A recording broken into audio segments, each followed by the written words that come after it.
नमस्कार साथियों, एक बार फिर स्वागत करते हैं हमारी नई वीडियो एग्रोविद राठौर सर के साथ। अब कल भारत के राष्ट्रपति द्रौपदी मुर्मू जी के द्वारा कुछ भारत के रत्न या अवार्ड लोगों में वितरित किए गए, बांटे गए, उन्हें उस अवार्ड सम्मानित किया गया या नवाजा गया। अब पहले देखते हैं कि वो अवार्ड कौन कौन से थे। भारत का जो सबसे बड़ा अवार्ड होता है उसे बोलते हैं भारत रत्न। उससे छोटा अवार्ड कहते हैं पद्म विभूषण। उससे छोटा अवार्ड पद्म भूषण। उसके छोटा पद्मश्री। इसके अलावा भी बहुत सारे छोटे मोटे अवार्ड भारत में मिलते हैं, लेकिन ये भारत के सबसे चार बड़े अवार्ड माने जाते हैं।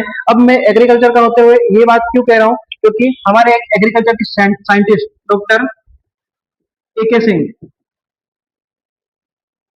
कौन है डॉक्टर ए के सिंह, डॉक्टर अशोक कुमार सिंह को इस पद्मश्री से नवाजा गया है। और पद्मश्री से नवाजा क्यों गया है, वो एक साइंटिस्ट है, वैज्ञानिक है और कृषि के वैज्ञानिक है, जिन्होंने बहुत लंबे समय तक IARI मतलब इंडियन एग्रीकल्चर रिसर्च इंस्टीट्यूट नई दिल्ली में डायरेक्टर के पद पर रहकर कार्य किया है। तो उन्होंने चावल पे किस पे काम किया है, चावल पे, और चावल की एक ऐसी किस्म विकसित करी है जिसका उत्पादन भी ज्यादा है, जिसका विदेशों में निर्यात भी बहुत ज्यादा होता है और जिसे भारत में बहुत ज्यादा मात्रा में खाया जाता है, जिसे आप बहुत अच्छे से जानते हैं, कहते हैं बासमती चावल।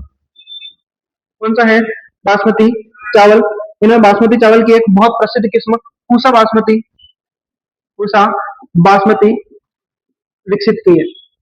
पूसा बासमती विकसित करे तो उसमें ऐसा क्या खास है कि ये जो किस्म है, इसको खेत में लगाने के बाद इस पे कीट और रोग बहुत कम मात्रा में लगते हैं। इसके कम बीज बुआई करने पर भी इसमें अधिक उत्पादन देता है। इसमें कम उर्वरक खाद मिलने पर भी ये अच्छा खासा उत्पादन देते हैं। इसके दाने की लंबाई अच्छी खासी लंबी होती है और इसका उत्पादन सामान्य चावल से बहुत ज्यादा मिलता है। तो इसको नाम क्या है? पूसा बासमती और बासमती चावल। इसका विकास किसने किया? डॉक्टर ए के सिंह, एग्रीकल्चर के हमारे बहुत बड़े साइंटिस्ट है। इस कार्य के लिए इस बासमती चावल का बहुत ज्यादा निर्यात होता है। इसका निर्यात को बढ़ाने के लिए इन्हें जो लोगों में भुखमरी दूर दूर करी है, लोगों का जो अच्छा भला किया है, इसके लिए इन्हें किससे नवाजा गया है? पद्मश्री से। अच्छा, ये अवार्ड किसी भी व्यक्ति को दिए क्यों जाते हैं कि जब कोई व्यक्ति किसी भी क्षेत्र में कोई उत्कृष्ट कार्य करता है, कोई बहुत अच्छा कार्य करता है, लोगों की भलाई के लिए कार्य करता है, जनमानस की भलाई के लिए कार्य करता है, तो इस भलाई के कार्य के लिए देश में उन्हें सेलेक्ट किया जाता है और ये अवार्ड दिया जाता है। लेकिन ये अवार्ड 26 जनवरी यानी गणतंत्र दिवस को प्रतिवर्ष घोषित किए जाते हैं और मिलते हैं कुछ 2-4 महीने के बाद। तो कल हम इन सभी अवार्ड को वितरित किया गया है और ये दिए गए हैं। तो एग्रीकल्चर में अगर किसी को अवार्ड मिला है तो कौन है? डॉक्टर ए के सिंह यानी अशोक कुमार सिंह।